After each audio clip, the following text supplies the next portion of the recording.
안녕하세요. 이번 시간에는 어린 학생이 이제 게임 개발자가 꿈인데 이제 AI를 공부를 했었는데 게임 쪽이 그래도 더 끌린다. 근데 이제 이런 게임 쪽이 금방 대체되지 않을까, 기술 자체가 단순해서 그렇게 되지 않을까, 이런 얘기를 하는데, 일단은 기술 자체가 단순하지 않고요. 그리고 이제 개발 쪽은 딱 두 가지 쪽으로 저는 이제 나누고 있어요. 그러니까 어떻게 나누냐면, 이제 첫 번째는 정말 기술력 자체가 되게 중요한 분야가 있고, 두 번째는 생산성 자체가 중요한 분야가 있는데, 게임도 만만하지 않아요. 절대. 그 게임도 깊이 있게 엔진 레벨까지 갈 수 있는 개발자, 그런 이해도가 있고, 클라이언트 개발하든 뭘 하든 깊이 있게 하는 개발자면은 사실은 별로 상관은 없는데, 일단은 잘 모르고 이거를 얘기를 하시는 것 같다는 느낌이 좀 많이 들고, 그래서 항상 이렇게 전문가한테 물어보시는 게 훨씬 더 좋습니다. 그리고 게임 쪽도 클라이언트 쪽 개발자가 있는 거고, 그리고 이제 요즘은 이제 웹 플랫폼으로도 넘어가면서 웹 기반의 게임 프레임워크 쪽도 있고, 아니면은 그냥 일반 게임을 만든 다음에 뭐 이식하는 쪽도 있는데, 게임 개발 자체가 좀 서버 개발도 있고, 그리고 이제 요즘은 이제 게임 자체 MVC AI 자체를 하는 분야도 있고, 그리고 요즘 나오는 게임 중에 일부들은 그 뭐지, 그거 만든 미래의 전설 만드는 데 있잖아요. 그 개발사도 사실 블록체인 기반으로 게임을 만들려고 하고 있고, 그런 시도를 하는 곳들이 많아서, 사실 이거를 전반적으로 그냥 단순히 나는 게임 개발자니까 단순히 클라이언트 개발자 뭐 이렇게 생각하시는 경우 많지만, 요새 게임 개발이랑 AI랑 같이 가죠. 물론 이제 게임, 보통 이제 보스몹, 엘든링 같은 게임 같은 거 보면 보스몹의 패턴이 있잖아요. 그래서 되게 잘하는 사람들 보면 그 패턴을 외워가지고 싸우는데 뭐 그런 맛도 있긴 하지만, 이 게임 자체가 계속 진화하는 형태, 그러니까 NPC 자체가 실제 사람처럼 움직이는, 그래서 뭐 헌터헌터라고 하는 만화가 있는데, 거기 애니메이션 보면은 거기에 이제 그리드 아일랜드라고 있어요. 근데 거기 그 아일랜드에 보면은 여러가지 NPC가 실제 AI가 있어서 그 안에서 아이를 낳고 뭐 살기도 하고, 뭐 이런 식의 가상현실인데 좀 더 발전된 형태, 미래 지향적인 그런 게임을 개발을 원하신다면 사실 AI랑 게임 개발을 같이 가는 걸 많이 추천을 드리죠. 그래서 이런 생각들이 사실은 전문가랑 확실히 상담을 하실 필요가 있는 게, 좀 그렇게 좋은 방향은 아니에요. 그러니까 뭐 게임 개발은 이렇다라고 초보자들이 얘기를 하는 게 그렇게 현실과는 좀 잘 안 되고요. 그리고 게임 서버 하나만 보더라도 굉장히 고도화가 많이 되고, 서버 기술은 그냥 모든 요즘 웬만한 서비스에도 다 쓰기 때문에 게임 서버 개발자로 많이 보냈었거든요, 예전에.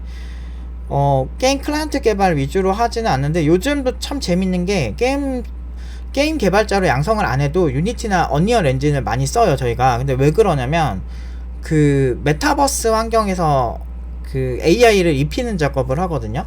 이거는 뭐 학생들이 동의를 받진 않았지만, 그래도 좀 한번 간단하게 느낌만 보여드리려고 제가 영상을 잠깐 준비하겠습니다. 이게 AI 기반의 게임이긴 한데, 요런 식으로 이제 3차원 환경에서, 게임이 아니고 메타버스인데요. 3차원 환경에서 이렇게 하는 거예요.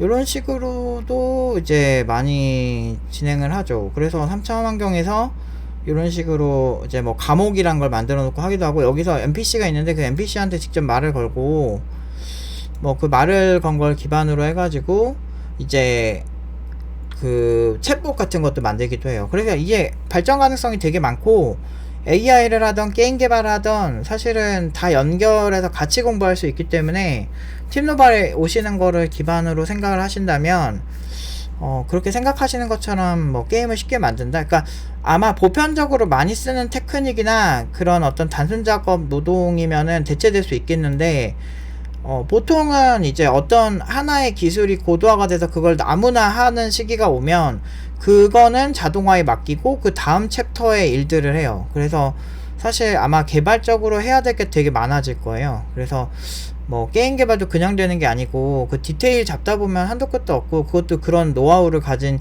깊이감 있는 노하우를 가지면서 게임 개발은 심지어 또 생산성이 되게 중요하거든요. 그러면서 버그가 좀 없는, 그래 좀 어떻게 보면은 기본기에 충실한 단단한 개발자와 생산성이 이게 같이 가야 되는데, 이런 측면에서 뛰어나다면 뭐 크게 상관이 없다는 거죠. 그러니까 제가 정리를 한번 더 하자면, 기술력이 되게 고도화된 개발자가 필요한 분야가 있고, 생산성과 기술력, 좀 이렇게 내구성 이런 거 좀 단단하게 같이 갈 수 있고, 좀 안전하게 이제 게임 개발을 할 수 있는 그런 쪽이 있다면, 게임 클라이언트 쪽은 안전하게 게임 개발 생산성도 같이 가져갈 수 있으면서, 또 거기서도 이제 디테일한 기술력이 또 있긴 있거든요. 뭐 3차원 엔진에서 어떻게 튜닝하면 좀 더 그럴듯하게 보이면서도 빠르게 성능을 모바일 환경에서도 좀 보여줄 수 있는 그런 노하우가 또 있어요, 그 개발자마다. 그리고 또 그 안에 내부에 이제 호환되는 그래픽 카드도 디테일하게 서로 맞춰서 작업을 하는 경우도 있거든요. 그 그래픽 카드 제조사랑 이 게임이랑, 그 글로벌 타이틀 게임들은 보통 그런데, 그렇게 했을 때 그러니까 이게 우리가 CPU를 이해할 때 좀 알아야 되는 게 뭐냐면, CPU라는 게 예를 들면 애플에서 M1 칩 나올 때 보면은 그 뉴럴 엔진이 있었잖아요. 그래서 그 뉴럴 엔진으로 이제 AI 학습에 좀 더 빠르게 연산을 할 수 있게끔 특화시킨 연산이 있어요. 그러니까 CPU랑 다 똑같은 게 아니고 특정 어떤 무언가에 좀 특화된 무언가를 만들 수가 있거든요.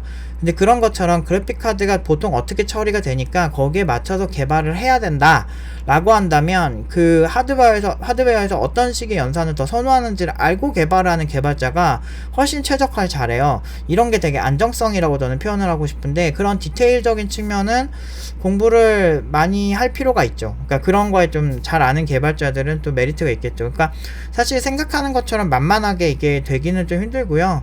뭐 유니티 엔진, 뭐 언리얼 엔진으로 뭐 혼자 게임을 만들어서 뭐 출시를 했다, 이런 사례가 1인 개발자 사례가 종종 있긴 하지만, 그분들도 엄청 노가다 많이 하고, 그리고 개발 지식이 없으면은 한계가 있긴 하죠. 그래서 사실 그렇게 만만하진 않아요.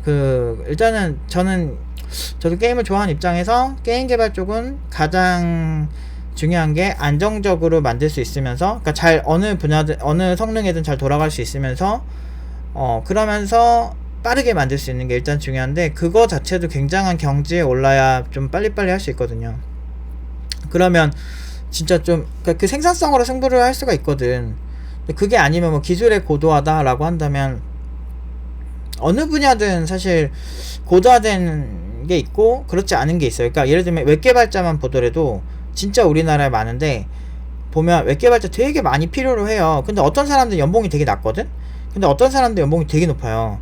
그 왜 그러냐? 생산성과 그 경험, 그리고 내부에 대한 디테일에 대한 차이가 있기 때문에 확실히 다르거든요. 근데 그게 이제 뭐 대놓고 막 시험 점수처럼 너 몇 점이야 이렇게 하기는 좀 애매한데, 사람을 많이 상대해보고 많이 같이 일을 해보면 아는 게 있어요. 그래서 면접을 심층적으로 보는 이유가 거기 있거든요.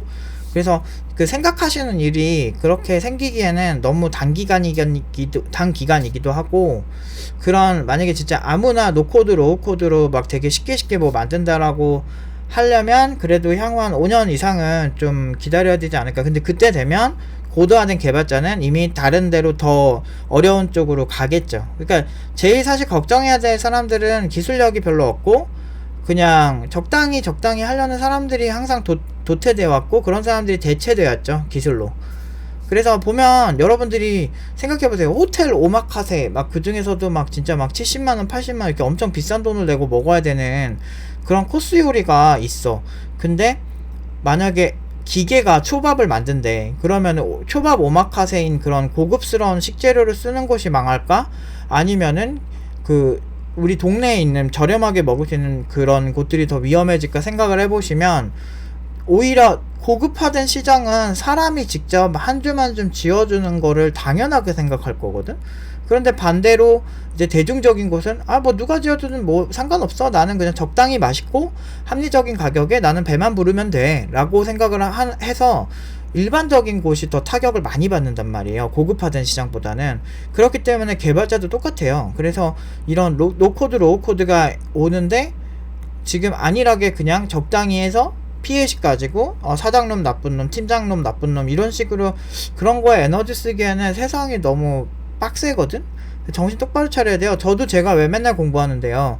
왜냐면 내가 학생들한테 일단 시키기 전에 내가 먼저 해봐야 된다라는 그런 경험적인 측면도 있지만, 그냥 도태되고 싶지 않아요. 저는 도태되고 싶지 않고, 개발자로서의 제 커리어도 항상 제가 꿈꾸고 있기 때문에 항상 저는 공부를 하려고 노력을 하거든요. 그래서 오늘도 계속 하다가 이제 메일이 와가지고 이 답변을 하면서 이 영상을 찍는데, 아무튼 그렇습니다. 이게 그렇게 만만하지 않아요. 세상이 그렇게 쉽게 막 대체가 쉽게 되지도 않는데, 이게 모르니까 그런 거예요. 그러니까 알면은 이게 얼마나 깊이감 있는 시장이 있는지를 알아요. 그러니까 예를 들어 생각해 보세요. 노코드, 로우코드 플랫폼은 기계가 만드는 게 아니잖아요. 그 플랫폼은 오히려 더 복잡하거든요. 사용자가 어떤 코드를 만들지 원할지를 알고 그거를 제안까지 해줘야 되잖아, 개발자들이. 그런 고도화된 개발자들이, 그것만 전문적으로 만드는 고도화된 개발자가 있을 거라는 거죠. 그런 레벨로 가려고 지향을 하시면 아예 일반 노코드, 로우코드로 대중들과 허접한 개발자들이 서로 이제 막 밥그릇 갖고 싸울 때, 우리는 되게 고도화된 입장에서 굉장히 어려운 작업 위주로 하면서 아예 다른 결로 살 수가 있어요. 그러면은 그 고도화된 시장으로 올라오려면 사실 어마어마한 공부를 해야죠. 그러니까 게임 엔진 개발자들이 지금 그런 느낌이겠죠. 근데 이런 게임 엔진에 AI 같은 게 많이 도입이 되면 아마 말씀하신 시장이 펼쳐지긴 할 겁니다. 근데 그게 이해도가 높고 그 도구를 활용하는 거랑 그렇지 않은 거랑 차이가 좀 있어요. 그래서 공부를 빡세게 할 각오를 하고 되게 미래에 되게 훌륭한 개발자가 되기를 꿈꾸신다면 제 생각에는 굳이 걱정할 필요는 없다. 그러니까 아니란 사람들이 조금 게으르고 아니란 사람들이 좀 문제가 있겠죠. 근데 이거 가지고 저한테 막 이렇게 가끔 따지는 분들이 있는데 그런 분들한테 내가 할 말이 없는 게, 세상은 원래 냉정해요. 세상은 내가 약하면 많이 당하고, 저는 제가 개발 시장에서는 어렸을 때 제가 많이 당해봤고, 그 이후에는 제가 30대 돼서는 뭐 딱히 뭐 누구한테 당할 일은 없었는데, 근데 이제 내가 잘 모르는 시장에 가면 항상 당하죠. 부동산에서도 당하고 뭐 코인도 당해보고 주식도 당해보고. 근데 난 그걸 남 탓하진 않아요. 그 판단은 내가 있으니까. 그러니까 그렇게 해서 돈도 잃어보고 이렇게 하잖아요. 잘 모르면 당합니다, 세상은. 당연한 거예요. 그래서 어떤 무언가 당했을 때 저 뭐 박상기 아저씨가 어떻게 하고 막 이런 걸 별로 저는 이렇게 많이 원망은 안 해요. 왜냐면 그 시장 자체가 원래 그런 시장이야. 그런 게 그냥 촉매제가 됐을 뿐이다라고 생각을 하거든요. 그렇기 때문에 오히려 내가 여기서 뭘 되게 주의했나, 내가 어떤 거를 주의해서 이런 걸 투자를 하더라도 어떤 펀더멘탈을 가지고 해야 되는지에 대해서 더 많이 생각을 하고 더 배우려고 노력을 많이 해요. 그러니까 그런 식으로 좀 그런 자세로 하면은 결국에는 저는 시간이 지나면 잘 되더라고요. 항상 뭘 하든 그랬거든요. 그때는 좀 남 탓하고 나는 아무 문제 없고 이렇게 생각하고 싶었는데, 근데 그게 아니더라고, 살아보니까. 그냥 내가 얼마나 의지를 가지고 많이 배우려고 하는지가 중요하더라고. 아무튼 이런 마인드를 가지고 하신다면 저는 뭐 괜찮다고 생각해요. 게임 개발 자체가 난이도가 낮지는 않습니다. 근데 아마 낮다고 판단하신 거는 좀 굉장히 좀 왜곡된 시선인 것 같고, 전문성이 있어요. 게임 쪽도 디테일 들어가면은, 그리고 이게 적당히는 누구나 하는데 그 디테일 들어가고 이제 예를 들면 카카오톡 같은 경우도 마찬가지예요. 카카오톡도 따지고 보면 비슷한 느낌은 다 내요. 근데 내부에 이제 엄청 많이 분산이 돼 있을 거고, 이게 글로벌라이제이션이 되면은 채팅이 보내지면서도 그 연결된 연결점들이 서로 문제가 안 생기게 하면서 분산 처리를 해야 되거든. 그러면 엄청나게 큰 분산 처리를 하면서도 속도도 빨라야 되거든, 채팅은. 뭐 이런 디테일을 생각해보면 그냥 조그맣게 서버 한 대 두고 가는 거랑은 차이가 크죠. 그래서 뭐 게임 서버 개발자도 괜찮으니까 그쪽도 많이 추천을 드릴게요. 아무튼 오늘은 여기까지 하도록 하겠습니다.